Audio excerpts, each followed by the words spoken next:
Are you wasting money on weak, disease-prone plant starts? Before you buy, learn the tricks to spotting healthy plants, avoiding hidden pests, and getting the best deals so your garden thrives from day one. Join us live and grow smarter. We will discuss how to spot healthy plant starts, best places to buy plant starts, your local nursery versus a big box store.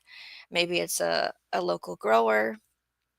How to avoid pests and diseases, hardening off tips before planting, as well as budget friendly plant buying tricks. So let us know in the replay in the comment section or in our live chat as you come in. What are your tips when buying plant starts or even trees? Our berry bushes, our nut trees, our fruit trees. I want to hear from you about big box stores versus local nurseries, the pros, the cons of each. Nurseries or farms or co-ops are reputable, certified organic if you need that. Is that something you look for when you're buying plant starts? And then with the box store side of it, yes or no, there's a lack of quality control, but like we talked about with South Florida Sunshine Tropicals, you can talk them down in pricing because a lot of the workers have no idea what they're selling, right? Miss Sharon, good to see you. Mushroom Mark, thanks for hanging with us tonight. Oops, was fart foist, it says. So here we go. Red flags at garden centers and what they don't want you to notice. So wet soil plus drooping leaves equals trouble. Overwatering is one of the most common issues in retail environments. And I think this comes down to they hire people that maybe have a lack of training or understanding on plant care, right? Garden centers often overwater to keep plants looking fresh on display, but soggy soil paired with limp or yellowing leaves means root rot is already setting in. So these are things we're looking for. Hugo Homestead, welcome to our conversation. There's mold, mildew, or gnats around the base. These are things we're looking for. Check the soil surface. White fuzzy patches or flying gnats are major signs of fungal problems or an infestation, both of which can spread to your garden fast. Stretchy, pale growth and legginess when they're reaching really tall. Plants that have been kept indoors under low light will stretch towards the light, producing weak, pale stems. These starts are often too fragile to thrive once planted outdoors. Don't buy those, right? We're talking about things not to get when you're shopping for your plant starts. Hello, Jay Dixon. Welcome to the conversation. Leaves that curl, spot, or yellow. If the foliage has visible spots, curling, or discoloration, it's a potential sign of nutrient deficiency, pest damage, or a viral fungal infection. Healthy leaves is a healthy start. So these are things that we're looking for. Crowded cells or root-bound pots. If roots are circling the bottom or growing out of the drainage holes, the plant has likely outgrown its container. Root-bound starts often suffer transplant shock and grow poorly once in the ground. We're just saying here, don't pay full price for those, right? Broken or pinched growth tips.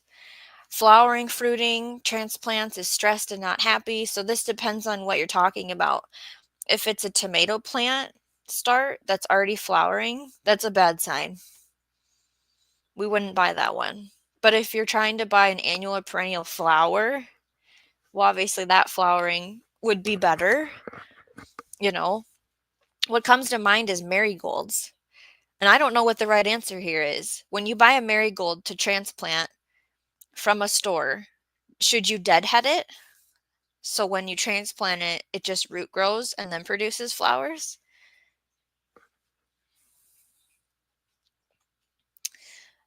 We also have broken or pinched growth tips. Sometimes staff will pinch off damaged growth to make a plant look healthier. This can stress the plant or mask deeper issues. Check for fresh, undamaged tips. Check the growth center of the plant and leaves for aphids. Like look at the plant and under the leaves, like really look at it, right? And observe the garden center while you're there. If the plants are near treated or sprayed displays, if that bothers you, that's a warning, right? Hey, Dave Knight, good to see you.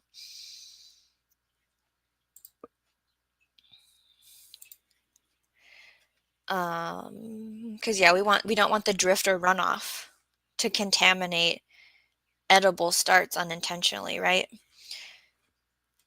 If there's no bees or pollinators around, healthy garden centers usually attract bees and pollinators. If the area feels too quiet, it's worth wondering what treatments or chemicals might be in use here, right? Um, Understanding plant labels, the growth habits, ideal conditions, lack of labels or mismatched info, and matching your zone and conditions to what you're buying. Just because the store is selling it at that time does not mean it's supposed to be grown in your area, and it might not supposed to be planted that month. It's kind of a game. If a plant doesn't have a clear label or the label doesn't match the actual plant, that's a red flag too. You know how things get messed up. You might end up with a different variety or even the wrong species altogether. I see plants of cold crops out for sale when it's way too late to be planting them. That's an example of just because it's there doesn't mean you should plant it. Or like a perennial fruit tree.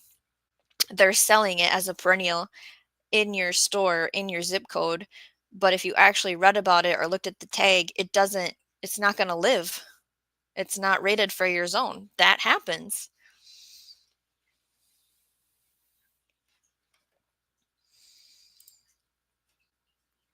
Guardian Prepping, welcome to the conversation. Hugo Homestead says common sense, but don't shop right after a cold snap or frost. Watch for the damage of things, right? Hugo Homestead, I get all up in there when checking out a plant. I don't care if I look crazy. How many of you check for root bound? Does anybody like take it out and look at it and then put it back in the pot? Raise your hand. Hugo Homestead also says the weather really dictates a little around here. Hugo Homestead, they overseed too. Too many starts in one pot. So it's like there's this borderline, it's good or bad. Like it's a good deal or it's too stressful and we're not going to be able to pull them apart safely. It's too crowded and when we transplant them, it's just going to be a mess. My nose itches again. Sorry, guys. So what I'm thinking is with some cells, either a 4 cell or a 6 cell, you can look and see, oh, there's 2 in this one. So I'll buy that one to get more plants for my money, right? But you also have to think about what does that plant like and not like. Is that plant able to handle you doing that, tearing it apart from another one and transplanting it? Or is it a delicate root system that doesn't want to be finagled and messed with? And a lot of the times, there's clusters, like we're saying, overseeded cells, and people just take it, that plug, and put it right in the way it is. And then that plant doesn't even have a chance to get its full maturity because there's so much there. It was never thinned. The gardener never didn't know that that was more than one plant in there. And then, yeah, the forcing them. We don't want to buy things leggy and flowering that aren't supposed to be. That means they're stressed out, right? Adam, welcome to our conversation. Listening while finishing up potting some begonia. Hugo Homestead, in a bigger pot and maybe more mature hardy plant, but some can't take overseeding. Right. Mother Earth Garden Club, welcome. Guardian Prepping, I try super hard by increasing pot size, planting up, etc. to be sure that plants indoors and outdoors don't get root bound. And there's like a time and the place to be okay with a root bound plant, right? And we'll kind of get into that. When it's okay, when is it not? We always want to save money as gardeners, right? Of course, check your clearance racks, your end of season sales, and plant swaps. Let's see here. I want to see if I'm on track.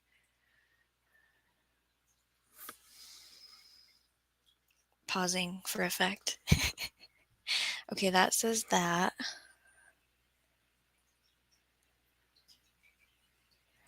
Where is that must all be in here. looking at my notes. So the end of season sales are secret gold mines, right? And this was the other thing we're talking about. Look at how many plants are actually growing in the container pack. So I'm glad we brought that up. Okay. Garden centers don't want to overwinter inventory. So late spring or early summer clearance racks can offer deep discounts on perfectly viable plants. But what to look for, slightly root-bound plants that are still salvageable. So that was our conversation about, is it too past gone, or would it be okay?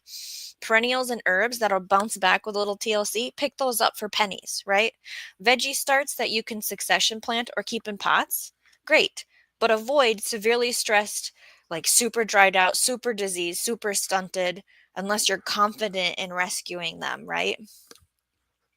The local plant sales and community swaps. Check out master gardener events, local horticulture clubs, school or library garden programs, neighborhood plant swaps. Does anybody have any of those listed near them? These places are often cheaper and more diverse and grown in your actual zone, meaning less transplant shock and more success versus grown somewhere and shipped in a truck and brought into a store. And bonus, you're supporting local growers and building community connections, as well as your small independent nurseries. They're better than your big box chains usually. The big box stores are convenient, but the quality can be inconsistent. Plants are shipped long distances, sprayed heavily, poorly labeled.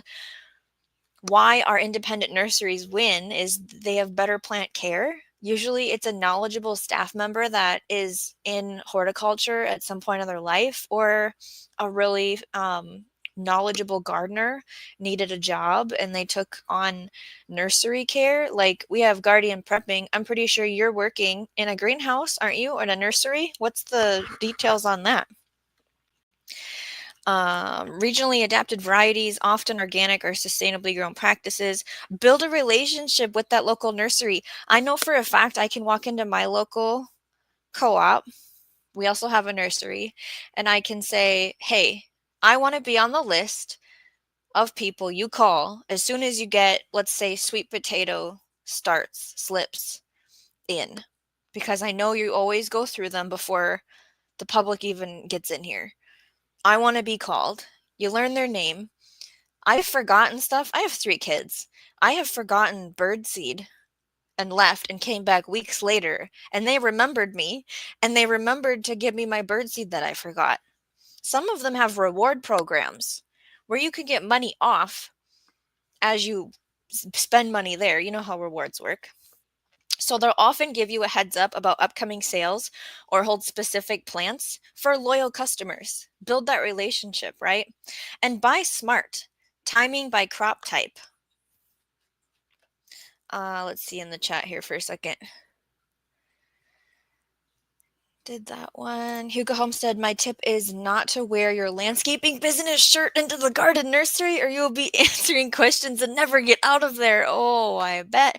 Miss Sharon says, yep, I got 3 blueberry bushes for $5 each last year. I bought a campfire rose, 75% off at the end of the year, and it's rated for my zone. And I had it in a pot for 2 years and now it's in the ground. And so we'll see if it's okay when the spring, if it puts on new growth or if I shocked it and messed it all up. But that's the way to go, right? Hey, Storms, Radios, and Cats, good to see you here. Mother Earth Garden Club says leggy plants sometimes struggle. Right, we don't want to pay full price for that stuff.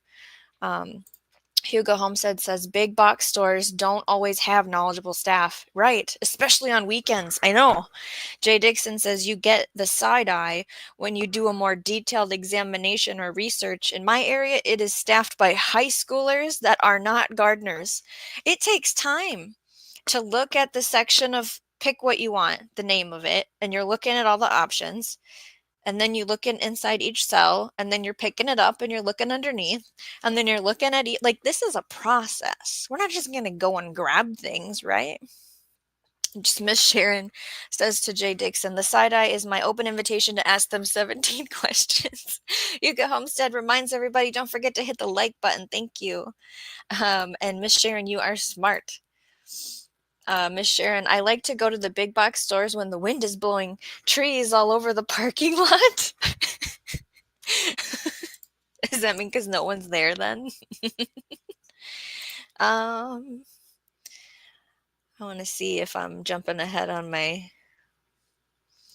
Oh, I did kind of. Okay, I'm gonna wait to talk about Buy Smart because I jumped ahead. So let's next actually talk about hardening off store-bought starts and why it's important before planting. Now, I honestly did not understand this my first few years. I was like, oh, I bought it from the store. It's ready to go in the ground right now, right? Let's just remind ourselves that there is some steps and why when you're buying a start to your home garden.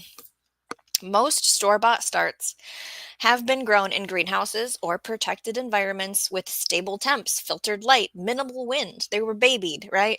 Suddenly, planting them outside exposes them to direct sunlight, wind, temperature fluctuations, rain, and UV exposure. Without proper adjustment, it does shock them. It can cause leaf scorch, wilting, stunted growth, or even plant death. So the smart thing to do is either do all this on a really cloudy, non-windy day so it has time to adjust overnight and it's not going to be scorching hot the next 2 days, or you do the hardening off game, the dance. Now, this isn't hard and fast. You do your own version of this. So the recommendation is day 1 and 2 when you bring that plant home. You put it in a shady, sheltered spot outdoors for 2 hours, making sure it's not super windy and it's not in direct sun. Bring it back inside to their little protected spot. Day 3 and 4, you increase it 4 hours, introduce some dappled light through the trees coming in, the morning sun, and then bring it back in, and then day 5 and 6 leave them out 6 hours or the rest of the day, and allow some direct sunlight and wind exposure. Leave them out overnight only if temps are safe. Sometimes we bring our plant babies home and at night it is not the right temperature for them at all. Remember, they were growing in a protected, controlled environment. Have a plan of where these things are going to go. Now they're fully acclimated. When they're fully acclimated, you can plant them. So if the overnight temps are safe. So it's just a little bit of tips. Water just before and after hardening sessions to prevent stress. Watch for wilting, acclimate in similar light conditions. And there's also reverse hardening. So let's say it's July, I'm going to say, because I think that's how the timing works for me. And you're getting cool weather starts going to be planted for the fall garden, but the weather is like 90 and up, right? Well, you can reverse harden by giving them shade protection during those heat waves, whatever that looks like for you. Sometimes for me, it means just bringing them into the indoor grow space for the summer heat until it calms down outside. A lot of times you have a shady spot that stays cool. Some people build a shade clothed area specifically so they can have their fall garden stuff. And then lastly, when and where to find the best deals on plant starts without sacrificing quality. This we kind of ran through all of the end of season sales, right? Know what you're capable of. Check out local things with the community and master gardeners, local horticulture clubs. We talked about that. And your small independent nurseries.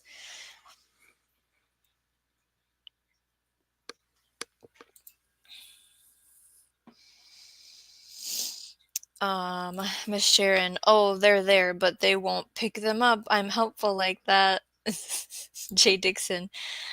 I'm just picturing this now, Miss Sharon. I'm kind of a visual person. And so I'm like visualizing you walking through, picking up plants that have blown outside the borders of the display. Jay Dixon says, it's unfortunate that they do not give good advice to buyers. Right. Hardening off, planting tips, etc. I mean, just learning how to read a plant tag, because they're not all wrote the same. The print's tiny. I mean, the labels of where and what it needs is not consistent through each company at all. Hugo Homestead says, and talk nice to them or grumble or swear words, whichever's appropriate. Yeah, just adjust and flow. Just read the vibe, right? Miss Sharon says, let's not talk about shade cloth. Oh, I fought with a 20 by 16 all day today. Oh my goodness. Hey, Canadian, welcome to our conversation about plant starts. How to shop smart. We gotta not spend all our money. We can talk them down. Those people in the stores, the big box stores, they don't know what they're selling. They don't know. Jay Dixon says, I'm imagining Miss Sharon talking to those tipped trees. There, honey, you'll be okay. Get in the car. Swearing in plants, rock on, right? You know it, Miss Sharon says to Jay. Guardian Prepping says, have we covered buying something? Aiden plants from the suppliers who supply nurseries? So I went to a local co-op and I looked at fruit trees, and there was a gentleman there looking at trees as a customer. And I'm saying to him, like, these are ridiculously priced. I was just trying to get information on what varieties are for our zone. And he pulled me aside and he goes, look, don't buy fruit trees from here. Read the tag of where this was grown at and go there and get the tree. So is that what we're talking about, Guardian Prepping? Like, go to the wholesale grower that sells to the co-op or the nursery, right? Like, it was it white something? I don't think it's called white willow. There's a plant I ordered from a place that I know supplies a nursery here, and it's not going to come yet because it's not supposed to ship till the weather's appropriate. But I'm excited to see how the quality is and if it goes well, because I'll just be ordering things directly from them, right? Canadian tried one of those Vegahome thingamajigs. Everything sprouted. Okay, it was the word in. Have we covered buying in plants from the suppliers who supply nurseries? Yes, okay. That was what you meant. Right. It's a great tip. I didn't have a banner made for that, but it was an absolutely true point. Miss Sharon says, that's great, Canadian. The whole crop timing thing blows my mind. How they put stuff out when it shouldn't be planted. It's too late for certain things, like cold crops still on the shelves in the middle of June. It's just going to bolt. You can't plant it then. Or like our warm season crops, tomatoes and peppers, need to be in the ground by a certain time or we're not going to get a harvest from them. The frost comes too soon. But like a perennial and a herb, you could buy that all year round, right? So if you're looking for a specific selection, you got to shop early. But if you want savings, you wait. You wait till the later end of it, right? And know the return policy. So what's the guarantee? What's the return or exchange it? I had purchased a plethora of fruit trees and berry canes and berry bushes. And there was nothing that was rhizomus or roots tubers in that order. But I ended up having a tree die. And so I read their policy, and what I had to do was do a scratch test on the bark and take a picture to say if it was green or not, and then a picture of the stick to prove that it was dead. And the guarantee was for 1 year from purchase. And this had been just a few months. And I got my money back. And I took like store credit within the company. But it's that kind of thing that you should understand when you're going somewhere. Now, if you're going to like the Amish to buy plant starts, see what they say. Now, I think you're going to get a healthy, long-lasting plant, unless there's a hailstorm or something coming in. But just that's something to think about, right?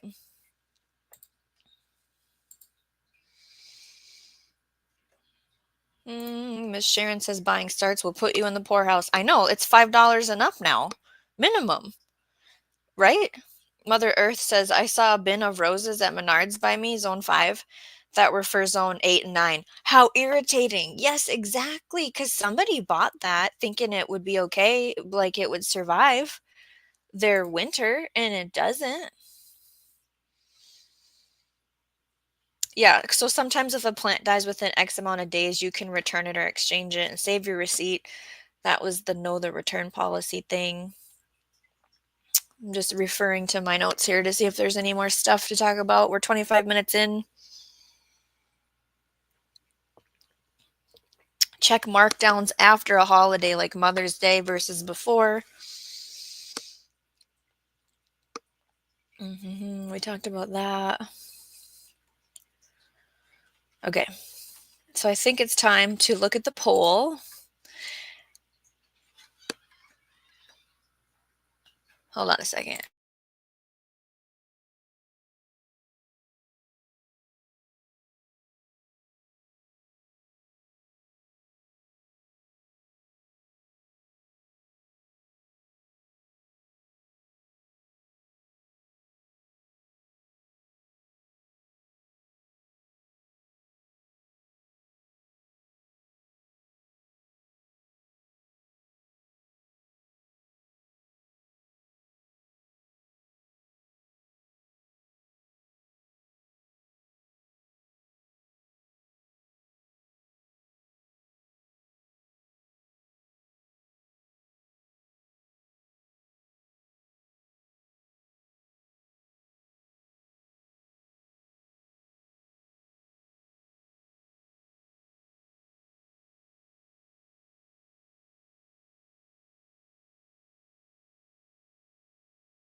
Okay, read that one. Here we go. Jay Dixon says, to Mother Earth Garden Club, buy these plants and travel south to give away to strangers. Guardian Prepping says if you cover your growing nursery area with white sheets or paint, specifically the ground, your germination rate and growth speed will be increased. I learned this from a local plant nursery. Throw us some more tips, Guardian Prepping. What do you got? Yes, please remember to hit the thumbs up. I had a kiddo situation.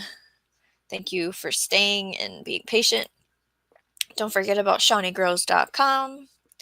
Adam says, my last frost is still more than a month away. My local co-op has summer crops out already, like peppers, squash, tomatoes. I know, I hope someone doesn't try to plant those. Because I'm a month away or more from a last frost possibility. Now, in the last couple years, it's been warmer, but we never know. Our air temp was 40 today, and I have makeshifted 2 cold frame experiments. First time. And I took their soil temp today. And even though it was 40 outside, they were reading 60 degrees in the soil. So that was super promising. What that means is if it's 50 or 60 outside, I'm going to have to take the lids off because that means it's going to be 20 plus more degrees, inside of there. And I'm trying to start cold crops. And I don't want, that's too hot. No. So it's something I get to play around with. Miss Sharon says, same, Adam. We're supposed to have 2 more frosts. Yes, Canadian kiddos happen. You haven't planted anything outside yet? Yeah, nope. I just have spring bulbs that are supposed to be coming up in the next couple weeks, based on the forecast. Wednesday night, we're going to have a frost. From now till Wednesday, we'll have frost at night, and then after that, it's going to be higher temps, but that doesn't mean it's staying. We always have that up and down, right? Mother Earth Garden Club, I bought a sensor for my greenhouse to check how low the temp gets at night. Too cold, but by surrounding sensor with 2 gallons of water that warms up in daytime, that reads above freezing at night. I would love a sensor. I just have to carry my thermometer from my indoor grow station to my outside cold frame thing. If I had more than one, that'd be great. Or something that talks to my phone, but it's fine for now, right? I can do it this way. Jay Dixon says, cold crop seedlings in Shawnee's cold frames. Is it hot in here or is it just me?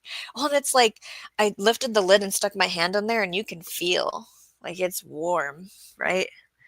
I'm in a Minnesota gardening group on Facebook, and people were talking about the temperatures it was inside whatever greenhouse they've rigged up. They all look different, you know how many different types of greenhouses there are, right? It's just it gets me a little excited. I'm not quite there yet, like gung ho on gardening season, honestly. I'm kind of like it's not here yet, I think is why. Oh no, I didn't know you almost spilled my Mark is saying Shawnee was hardening something off earlier on the deck. They almost got spilled. I didn't see them. So what happened this weekend was I potted celery plugs into like, I don't know, 3x3s, I think they are. And I had more than I had room for. And I wasn't going to just throw them in the compost. So I set the plugs out on the deck. And they're alive still. So if they make it, then they're getting planted. I'm going to end the poll and start a second one because I'm curious. So make sure you answer the poll if you want. What the question is what's your biggest challenge when buying plant starts? The options are spotting healthy plants, finding good deals, knowing when to plant them, avoiding pests and diseases. At this point in my gardening journey, it's definitely about the money. We understand seed math now, right? The price of getting seeds and doing it myself versus buying a start for most things. And 54% here has said finding good deals is the biggest challenge. So I'm going to end that poll and I am going to set up a new one. Midstream poll question.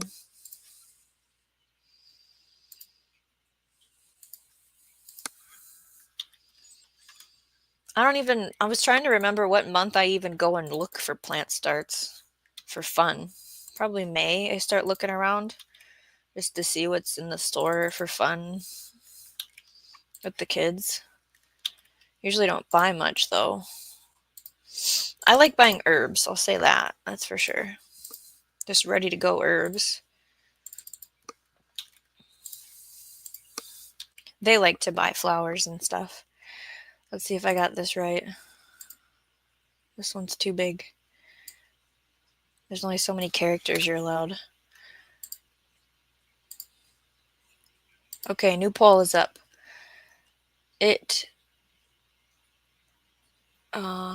Where do you usually buy your plant starts? A local nursery, a big box store, a farmer's market or plant sale, or I grow everything from seed are the options.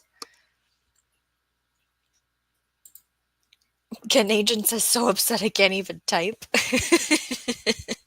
I'm still hoping snow is done, and getting over all the shoveling this year. You know, you're done with the winter workout of snow removal. We barely had anything to shovel this year, and it was melted a week later. I'm so disappointed in Minnesota.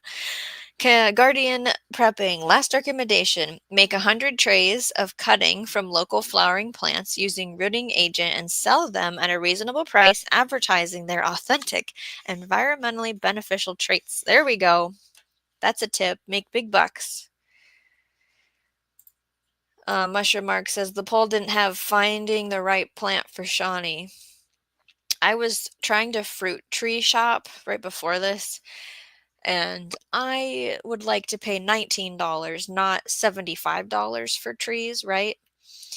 And I went to the place that I got my stuff at last year, and It was either out of stock, didn't exist, or it's $75.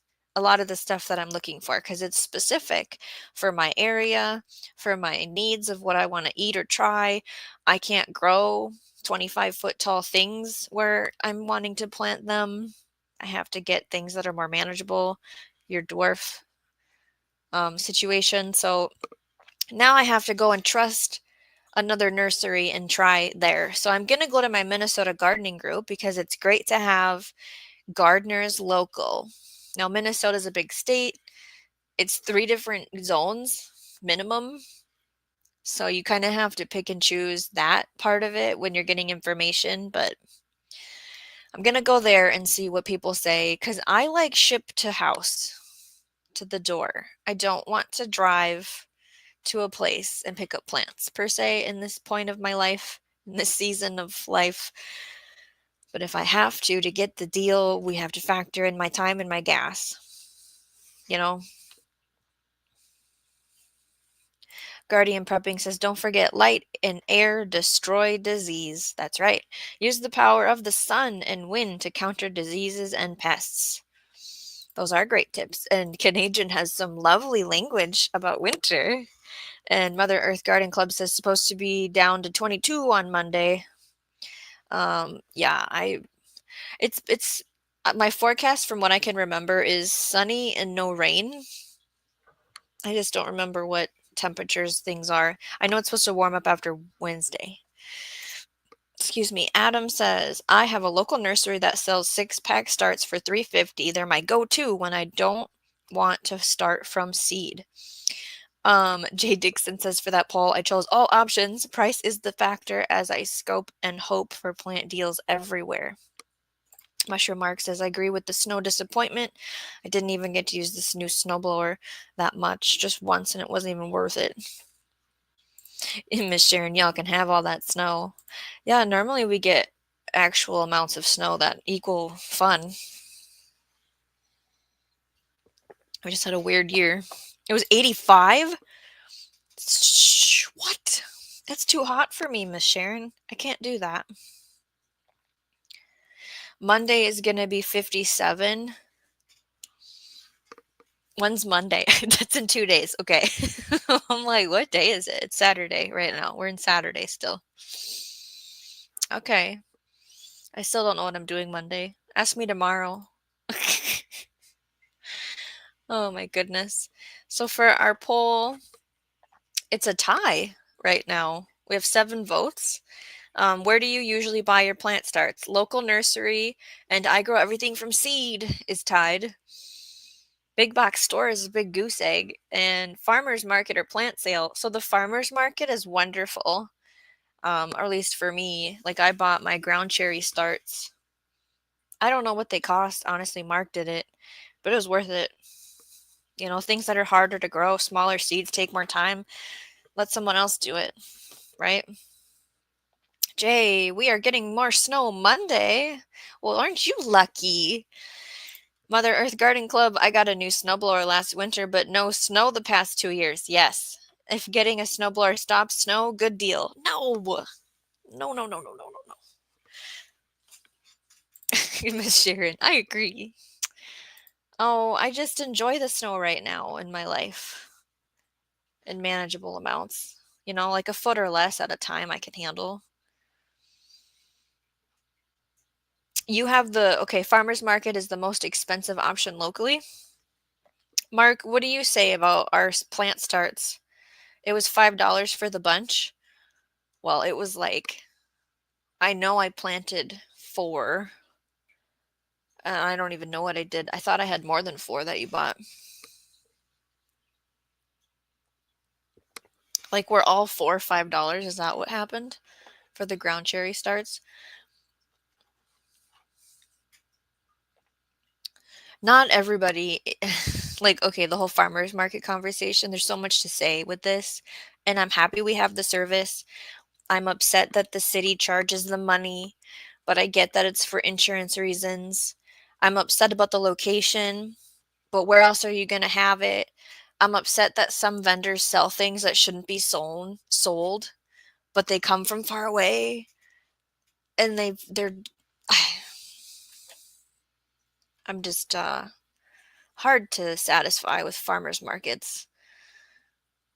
Miss Sharon says we are expecting lots of rain and thunderstorms the next 2 days. There has been storms in the South, Arkansas, Tennessee, Kentucky, Mississippi, Indiana. I think Ohio had stuff. Texas had an outbreak too. It was like, what are we on, day 4? It's been insane. Major flood. I'm looking at my map in front of me. Major flood situations, tornadoes everywhere.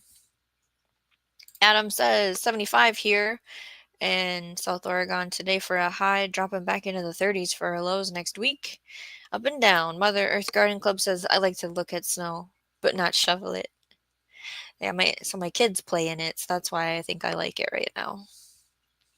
Gives me purpose and reason for everything to look dead outside. One green berry basket thingy was $5. What did you buy that you're talking about? Something you bought that was already grown and harvested and picked? Because I'm talking about a plant. Did it come in that kind of basket? And that's what you're saying? Because I thought it came in like a black cell tray. I don't know. Storms reducing cats. It needs to stop freaking raining. Oh, here we go. Like the ones the kids were playing with the other day. Yeah. He's now probably coming down to talk to me. Hold on.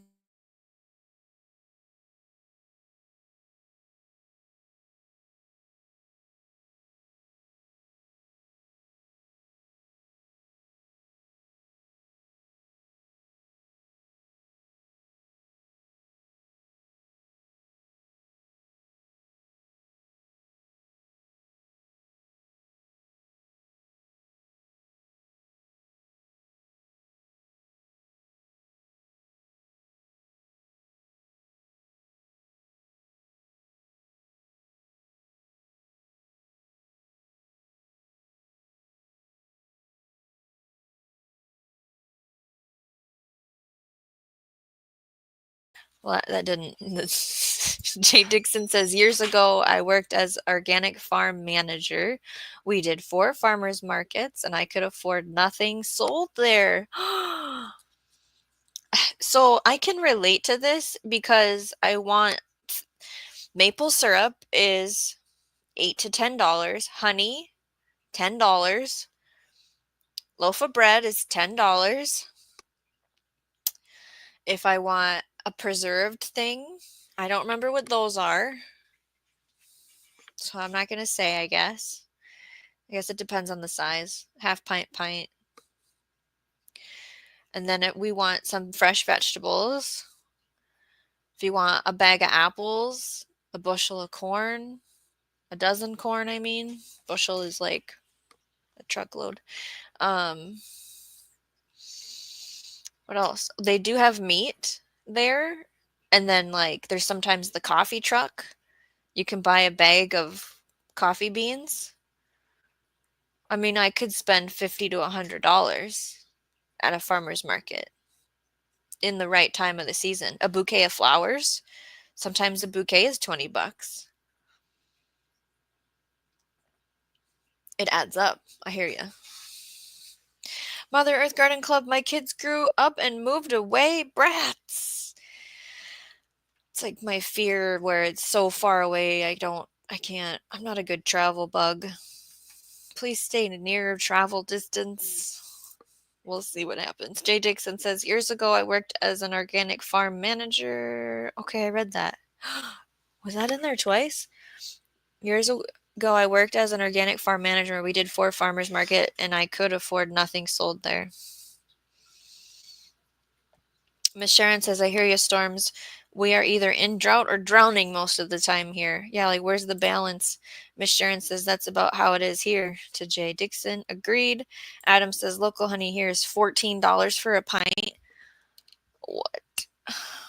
Oh my goodness. I mean, I get it.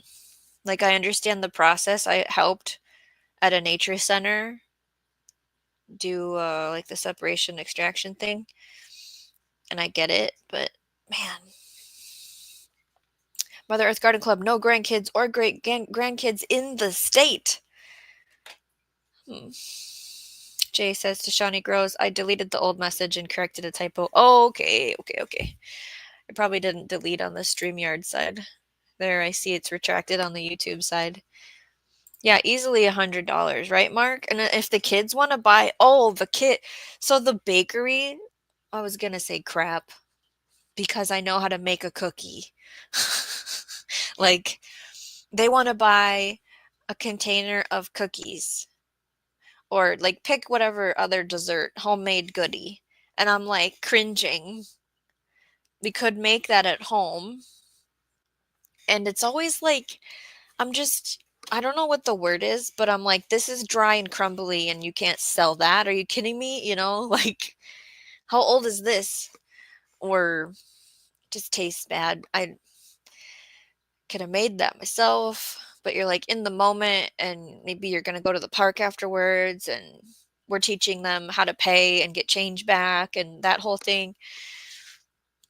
Maybe I don't have all the ingredients at home that day to make the thing. It's, you know, Jay Dixon says $17 a pint for honey here. Wow.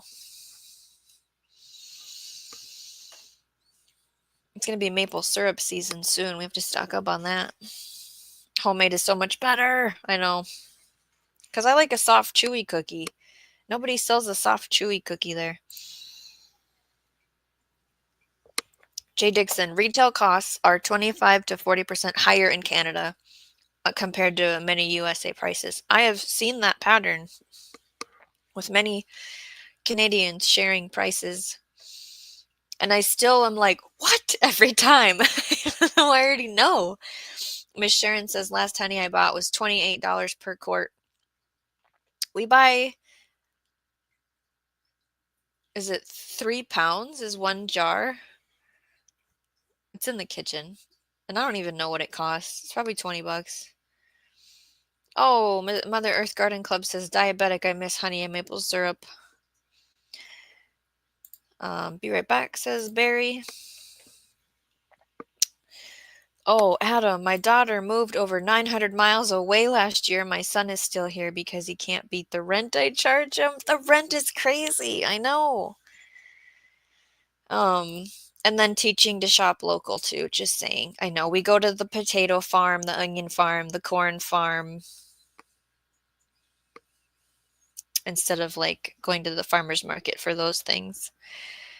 The strawberry farm, but we now kind of grow our own strawberry farm. So we didn't go to that last year. There's an apple orchard near us that we could go and you pick. But we traveled to one a little bit further away and did that whole experience. And I'm not sure I don't know. Everything's for the kids, right? You do all the things for the kids. I don't know. That's a far away. The fall is not right now. I'm sure there's a local, I know there's a local asparagus patch. We could probably go pick asparagus with them. And you always get cheaper, usually, when you help the farmer out.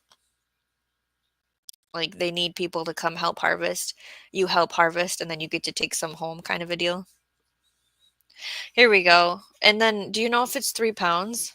The honey jug that we get, it's $22. And it's from Minnesota, but it's in the grocery store. But it's like an employee-owned whatever grocery store. Because we tried to go to the website on the honey label for the Minnesota farm, and I don't think they keep up their website anymore. Mike was looking at it with us one night on a live stream, and I'm like, huh. Because I've ordered honey. It was it a B word honey? Like, you know how you can pick a certain flower, pollen, honey, buckwheat? It was buckwheat honey. And they shipped it to my house somewhere in Minnesota. Jay Dixon says to Adam and Shawnee Grows, pro tip, forbid the progenies from being further than a 10-minute walk away from you for their entire lives. They owe you, right? And they don't get it until they have kids. None of it makes sense until then. What happens inside? Yes, darker. Buckwheat honey is darker but yummy. Yeah, it's so interesting that when you isolate bees to a specific flower for pollen and what it does to the honey. Like, it's mind-blowing to me. Nature, right? And Mark is saying we can harvest wild asparagus. Yeah, I know two places for sure. And then we're growing asparagus, at the offsite garden, but this is only year 2 from crowns, so we're supposed to let them fern, and then harvest them next year. And I possibly am going to plant rhubarb this spring in the food forest, but it's not something I have a huge need for. Like, to me, it's a bunch of work to be able to eat it. So I don't know. We'll see what we do with that. We have Girl Dad cooking up deliciousness. Good evening, Shawnee Girls and everyone in chat. We talked about tricks to buying the best plant starts, how to save money and avoid common mistakes when we're at the big box store, a local co-op, a local nursery, a garden club, party, plant swap. Maybe there's some garden club thing or the other master gardener thing. We talked about all that good stuff. You have to catch the replay. What was your biggest challenge when looking for plant starts? And a lot of us said getting a good deal. They're so expensive. And then the current poll is, where do you usually buy your plant starts? Right now, I grow everything from seed is winning, otherwise a local nursery. And we were talking about how it's way more expensive at farmers markets a lot of the times. And it shouldn't be that way, right? Mother Earth Garden Club says rhubarb cake is so darn good.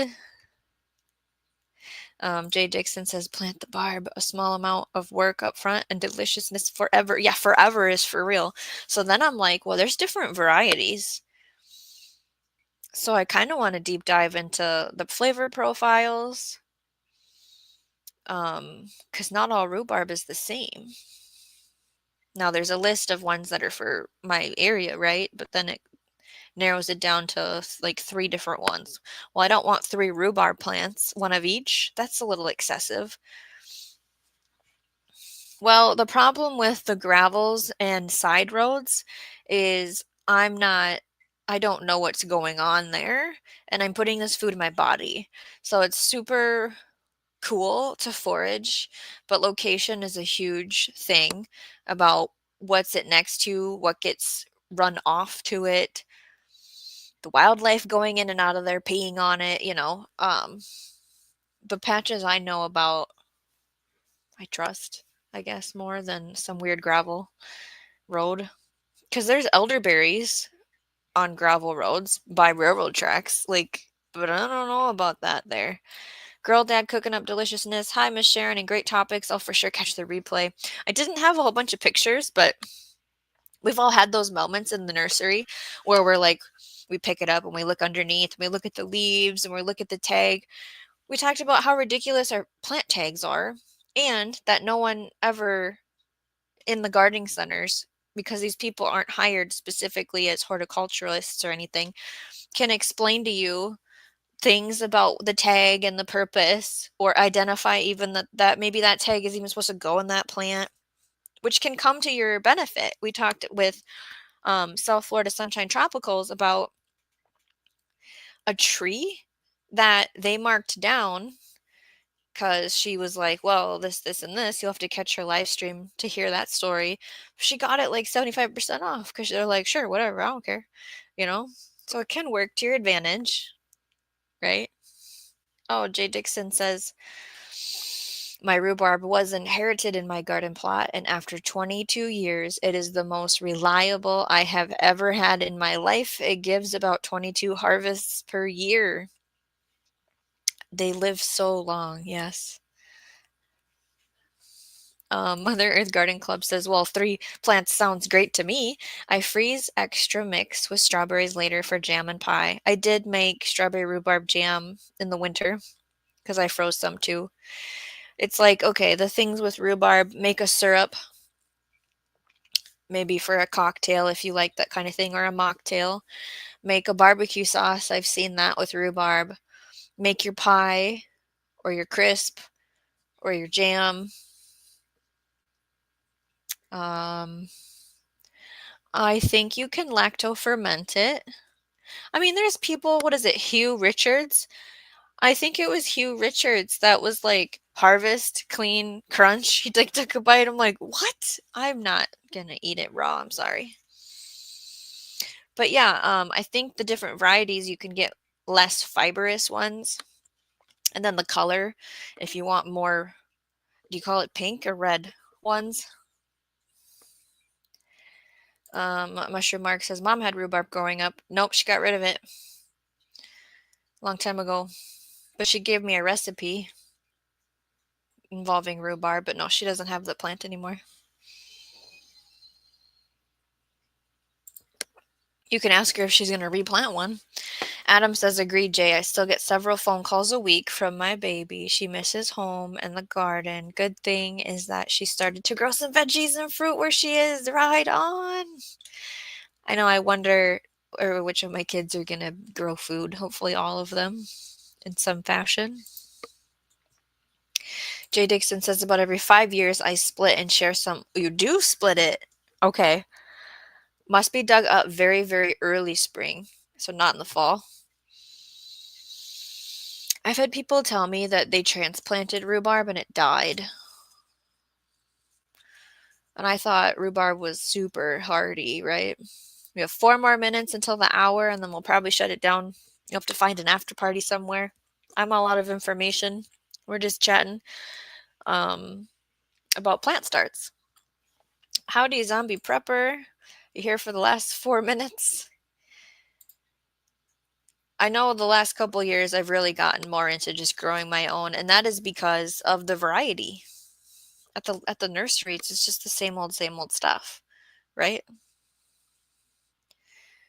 Well, the leaves are poisonous, Mark. You can't eat the leaves. The stalk is a different situation.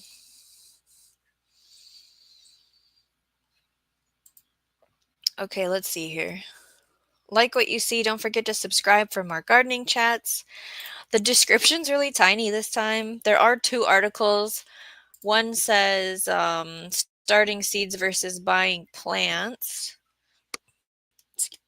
Excuse me. Let me get to the top. Pros and cons. And then the second article that I have linked says 7 plant buying tips, how to choose the best plants for your garden. Oh, are there videos in the description? I could show what those are.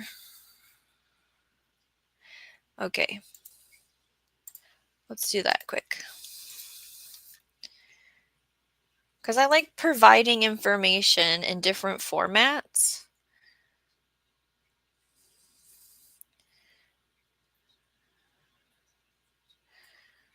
I'm confused. Here we go. Put that there. Grab the next one. And like giving you something to do, right? Outside of this space. I'm waiting for the ad to leave and then I'll show my screen. And I like to show a point that that's talking. Oh, here we go. This is cool. Okay. This one is from Epic Gardening. It says, get twice the seedlings for the same price. 5 nursery secrets. Now, this is from 4 years ago. Oops, I just bumped the mic really hard. Sorry. It was either Epic Gardening or Epic Homesteading, which is the same guy. It's 2 different channels. He helped his brother walk through going back to the nursery, looking for plants. He talked about a lot of the same stuff we talked about. If it's flowering, if it's leggy, if it's root bound, if there's aphids on it, if there's damage on the leaves, like don't buy any of that. And then the whole transplanting them and where to put them. He did it. It was like an hour-long video, but it was very informational. I did not link that one, and I should have, and I could. The other one is by the Millennial something. The Millennial Gardener, and it says how to get cheap plants for your garden. Don't get ripped off. they are showing right here how to separate seedlings, which we talked about in the cells. Sometimes that's okay. You're getting more plants for your dollar, and sometimes it's not okay. For upcoming live streams, throw out some ideas quick for the last minute. If you have anything on your mind or questions for April gardening conversations, or what have you liked that I've done in the past? You know, we've had a few game nights. Was that something you want to see again? I know I've had ideas given to me in one of the other months, and it helped fill the shows. So to reach our goal, I need some input, right? So let's go back to the chat. The leaves are poisonous only. It's just the leaves of the rhubarb. Barry is back. Gandalf, hello. You're at the end of the show here. Good to see you. Jay Dixon says rhubarb can crowd itself over time, a risk to transplanting, but need to for plant health. How many people can live in a tiny room? Yeah, I think you said 5 years. Every 5 years to chunk it out.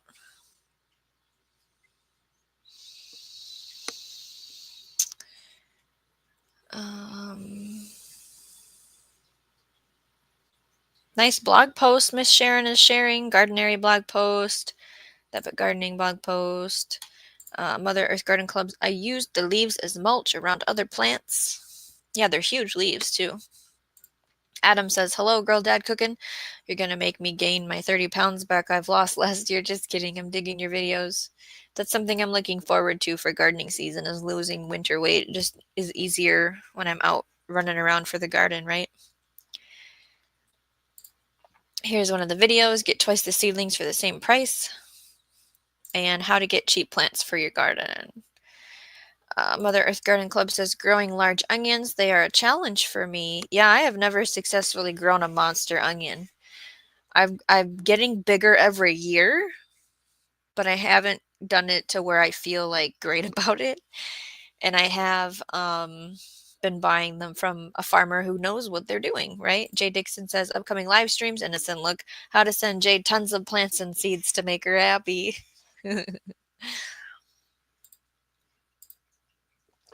Girl dad cooking up deliciousness says to Adam, I really appreciate that. No joke. Thank you. Real talk. All right. Well, end poll. 50% was you grow everything from seed.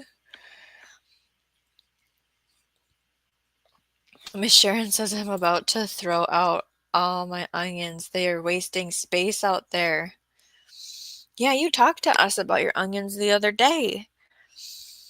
So I've got those onions from seed, the starts that I am doing.